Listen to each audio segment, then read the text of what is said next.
Hello दोस्तों, day number 8 में आपका हार्दिक हार्दिक स्वागत है। आपने अभी तक हमारा लेक्चर नंबर 6, 7 के पार्ट देख लिए होंगे और आज से हमारा बहुत ही वैल्यूबल कंटेंट आपके सामने आने वाला है, जिसको हम बोलते हैं फंक्शंस या फिर फॉर्मूला। अब आज के एआई के युग के अंदर आप एआई के माध्यम से भी फॉर्मूले को आसानी से इम्प्लीमेंट कर सकते हैं, जिसको कि हम आगे आने वाले वीडियो में समझाएंगे। लेकिन हमारा मानना है कि जब भी आप एक्सेल सीखें तो आपके फंडामेंटल रूट्स बहुत ही स्ट्रांग होना चाहिए। तो यहाँ पे हम जो भी आपके ऑफिस में आप वर्क कर रहे हैं या बेसिक नॉलेज में आप जा रहे हैं या फिर आप एडवांस के लिए सीख रहे हैं, तो उनमें हम 1 बाय 1 ये पूरी की पूरी जो सीरीज है उसमें हम एक्सेल के फॉर्मूले को इन डिटेल में बताएंगे और हम आपको इसको इम्प्लीमेंट करके भी बताएंगे कि किस तरीके से आप इसको आपकी एक्सेल शीट में इम्प्लीमेंट कर सकते हैं। तो आज का ये जो वीडियो है इसमें हम दो फैमिली की बात करने वाले हैं। जैसा कि आप देख पा रहे हैं, सम के अंदर हम सम इफ और सम इफ्स को समझेंगे। उसके बाद हम काउंट में काउंट को साथ साथ count if and count ifs को भी समझेंगे कि ये यहाँ पे कब यूज होता है। तो सबसे पहले हम बात करते हैं कि सम जो फंक्शंस है उसके अंदर हम बेसिक 3 फंक्शंस की यहाँ पे बात करना चाह रहे हैं। जैसा कि आपको यहाँ पे दिख रहा है, सबसे पहले हम यहाँ पे एक पेन ले लेते हैं। ये आपका सम फंक्शन है। सम फंक्शंस क्या करता है, जो भी आप नंबर्स को ऐड कराना चाहते हैं उनके लिए ये फंक्शंस उपयोग में किया जाता है।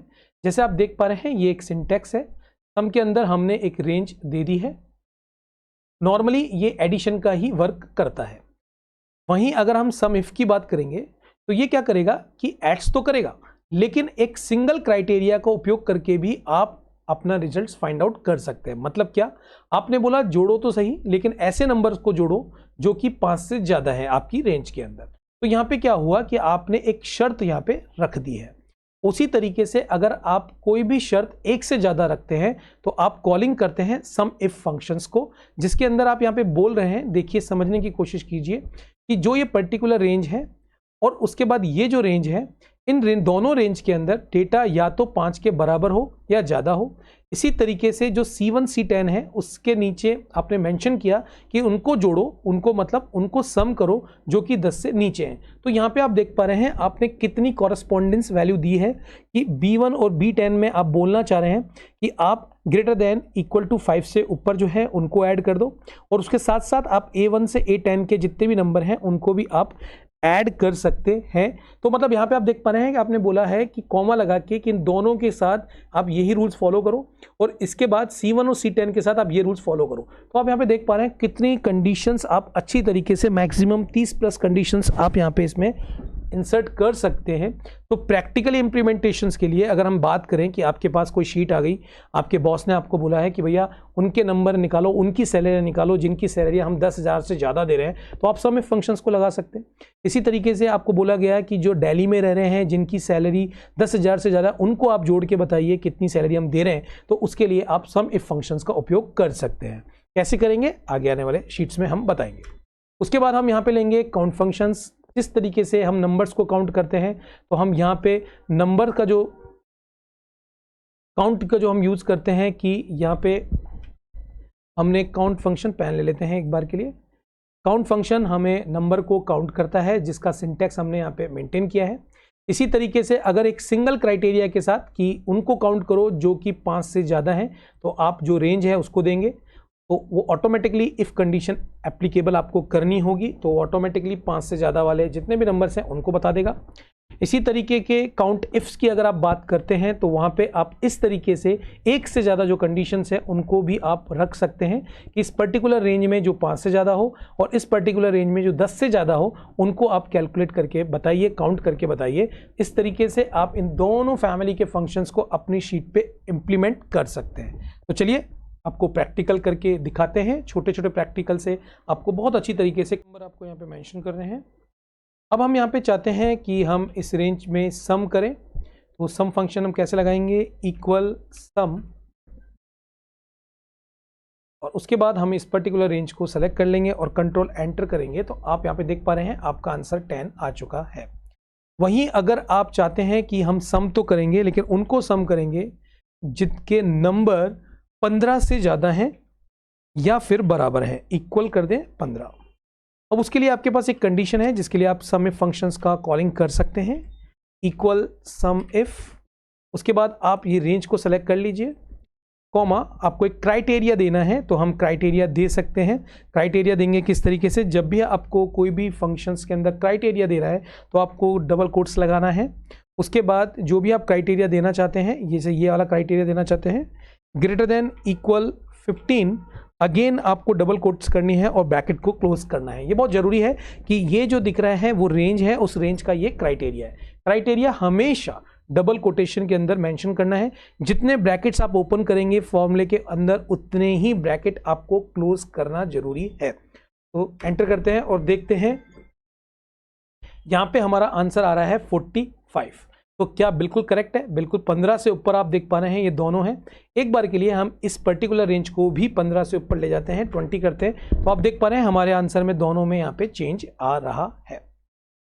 अगर इसी तरीके से हम यहाँ पे कुछ कलर मेंशन कर दें, जैसे कि red, green, red, red, white, yellow,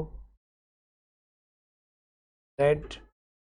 अब हम चाहते हैं कि दो कंडीशन हम रखना चाहते हैं, वो दो कंडीशन हम यहाँ पे रखते हैं। हम चाहते हैं रेड हो, और हम ये भी चाहते हैं जितने भी रेड हैं जिनकी वैल्यू 18 से ज़्यादा है, मतलब कि ग्रेटर देन एंड इक्वल 18, उसका हमें रिजल्ट दीजिए। तो आप यहाँ पे देख पा रहे हैं रेड भी हो और 18 से ऊपर भी हो, तो यहाँ पे हमको कॉल करना पड़ेगा सम इफ फंक्शंस को।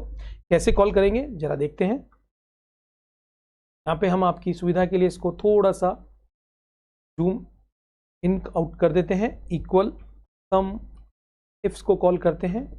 यहाँ पे आपसे पूछ रहा है सम रेंज बताइए, तो हम इस रेंज को सेलेक्ट करते हैं क्योंकि हमें इसे ही जोड़ना है।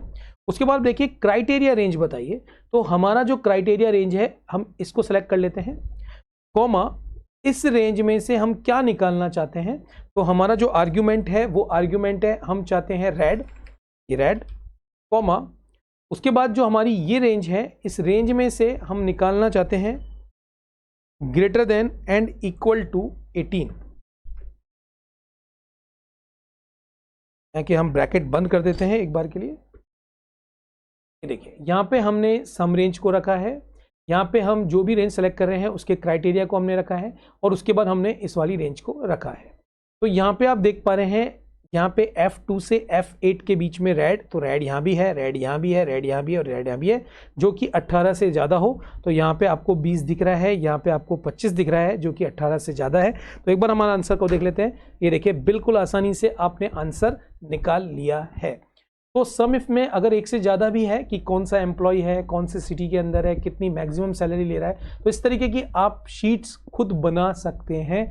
आप इसको बनाइए, ठीक है। आगे बढ़ जाते हैं। इसी नंबर पे हम अब यूज़ करेंगे, ये हमारा सम फंक्शन हमने कंप्लीट करके बताया। अब हम चलते हैं काउंट की फैमिली में। तो सबसे पहले बेसिक काउंट को देखते हैं। इक्वल काउंट फंक्शन, टैब देते हैं, उसके बाद इसको सेलेक्ट करते हैं और ब्रैकेट को क्लोज करते हैं। तो आप यहाँ पे देख पा रहे हैं कि हमारे पास काउंट फंक्शन आ चुका है, और साइड बाय में हमारे पास एक एरर आ रही है। इस एरर को हम इग्नोर कर सकते हैं, एडजेसेंट एरर होती है। यहाँ से आपको इग्नोर का ऑप्शन मिल रहा है, आप यहाँ से ये इस तरीके से इसको इग्नोर कर सकते हैं, क्योंकि आंसर बिल्कुल करेक्ट है, अभी कोई भी दिक्कत इसमें नहीं है। अगर हमें हमारी जो कंडीशन है वो कंडीशन ये है कि हमें काउंट करने हैं ऐसे नंबर्स को जो कि 10 से ज़्यादा है। वापस एक कंडीशन आपके सामने आ चुकी है, उसके लिए हम कॉल करेंगे काउंट इफ फंक्शंस को। अगेन काउंट इफ फंक्शंस को कॉल कीजिए। रेंज, तो आपकी रेंज है ये, कॉमा आपको बोल रहा है आपका क्राइटेरिया, हमेशा डबल कोटेशन लगाइए, ग्रेटर देन का सिंबल्स, इक्वल आपका 10 है, आप लेस देन का सिंबल भी लगा सकते हैं जैसे आपकी आर्ग्यूमेंट्स है उसके अकॉर्डिंग। तो यहाँ पे हम मैनुअल आंसर चेक कर लेते हैं, हमारे अकॉर्डिंग इसका आंसर क्या आएगा 2, क्योंकि 25 और 20 ये दोनों आपको यहाँ पे दिख रहे हैं। ये जो एडजेसेंट एरर है इसको आप राइट क्लिक करके भी हटा सकते हैं, अभी आपके आंसर में कोई भी इंपैक्ट नहीं कर रहा है। इसके बाद हमारा क्राइटेरिया और हमारा बदल गया है कि हम चाहते हैं जो रेड हो और जिनका वैल्यूशन जो है वो 15 से ज़्यादा हो, उनको काउंट करके बताइए। तो अगेन हम यहाँ पे काउंट इफ फंक्शंस को कॉल कर लेते हैं। इक्वल काउंट इफ फंक्शंस, उसके अंदर क्राइटेरिया रेंज आपसे पूछा जा रहा है तो हम यहाँ पे क्राइटेरिया रेंज डाल देते हैं ये वाला, और इसके साथ इसका आर्ग्यूमेंट भी हम डाल देते हैं कि आप वो फाइंड आउट करके बताओ जिनकी वैल्यू 10 से ज़्यादा हो। पहली रेंज हमने ये सेलेक्ट कर ली, कॉमा हमारी एक और कंडीशन है, हमारी कंडीशन है और वो हो रेड। हम इसको थोड़ा सा मूव कर लेते हैं और इसको हमने करा डबल कोटेशंस, यहाँ पे हमने लिखा red, double quotation bracket closed. अब देख लेते हैं यहाँ पे हमारा आंसर आ रहा है 1। तो हमारा क्राइटेरिया हम चेक कर लेते हैं, 10 से ज़्यादा हो, रेड हो। तो यहाँ पे आप देख सकते हैं 10 से ज़्यादा और रेड है लेकिन 8 है, रेड है 4 है लेकिन रेड है तो 25 है। तो एक बार के लिए इस रेड को हम 28 नंबर देखते हैं और हमारे आंसर में देखते हैं। तो आप देख पा रहे हैं हमारे आंसर में सभी में चेंजेस हो रहा है। इस तरीके से हमने यहाँ पे काउंट इफ की फैमिली को भी बेसिक आपको हमने बता दिया है। अब छोटा छोटा एक और देख लेते हैं काउंट के साथ ही। मान लेते हैं यहाँ से हम इसको हटा देते हैं और हम चाहते हैं कि इस पर्टिकुलर रेंज के अंदर कोई भी सेल खाली है तो हमें इंडिकेशन मिल जाए। तो इक्वल काउंट ब्लैंक की हम बात करेंगे। हम इस रेंज को सेलेक्ट करते हैं और ब्रैकेट क्लोज करते हैं। तो आप यहाँ पे देख पा रहे हैं कि इस पूरी रेंज के अंदर एक जो है वो आपका खाली है रेंज, इसलिए काउंट ब्लैंक फंक्शंस को देखकर आप ये पता लगा सकते हो कि आपकी सेल में कोई वैल्यू खाली है। इसी तरीके से अगर आपको ये देखना है इस पूरी रेंज में कौन कौन सी वैल्यू या कितनी वैल्यू फिल है, कितनी वैल्यू काउंट करके देखनी है फिल है, तो उसके लिए आप यूज करोगे काउंटा फंक्शन। जैसे ही आप काउंटा लिखेंगे और इस रेंज को सेलेक्ट करेंगे तो यहाँ पे भी एंटर करेंगे तो आप देख पा रहे हैं आपकी रेंज के अंदर 6 जो वैल्यू है वो फिल है।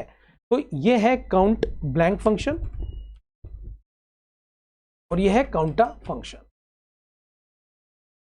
दोनों में फर्क है, काउंट ब्लैंक जितनी भी खाली ब्लैंक है उसको बताता है, जबकि काउंटा फंक्शन जितनी भी फिल है उसको यहाँ पे बताता है। तो आपको प्रैक्टिस कैसे करनी है, आपको जितना भी वीडियो है उस वीडियो को देखें, इस तरीके से जैसे हमने आपको इमीडिएटली बताया है उस तरीके से आप फॉर्मूले को इम्प्लीमेंट करके देखिए तो आपको अच्छी तरीके से समझ में आएगा। और हाँ, ये पार्ट थोड़ा सा लंबा होगा क्योंकि हम बहुत ही इंपॉर्टेंट इंटरव्यू के पॉइंट ऑफ व्यू से या प्रैक्टिकल वर्क के पॉइंट ऑफ व्यू से के बहुत सारे फंक्शंस की बात करेंगे और उसके बाद हम एआई के बारे में भी बात करेंगे। लेकिन पहले हम फंडामेंटल की बात कर रहे हैं तो इसलिए हम फंडामेंटल को लेके चल रहे हैं, उसके बाद हम एआई के इंटीग्रेशन के साथ भी आपको फंक्शंस बताएंगे। तो आज हमारे डिफरेंट फंक्शंस हमारे नेक्स्ट वीडियो में आने वाले हैं जो कि आपके लिए बहुत ही ज़्यादा वैल्यूबल है आपके इंटरव्यू के लिए और आपके करियर स्किल्स के लिए। तो आज के लिए दोस्तों इतना ही। और हाँ, जाते जाते लाइक शेयर कमेंट जरूर करें क्योंकि आपके लाइक शेयर कमेंट्स हमें और भी डिटेल्ड वीडियो बनाने के लिए प्रेरित करेंगे और वो भी सबसे इंपॉर्टेंट फ्री ऑफ कॉस्ट। याद है, फ्री ऑफ कॉस्ट। आज 9 रुपए के वेबिनार और सेमिनार से अच्छा है हम आपको फ्री में बहुत अच्छे कंटेंट देने वाले हैं। तो इसको लाइक शेयर सब्सक्राइब कीजिए। Bye bye, good bye.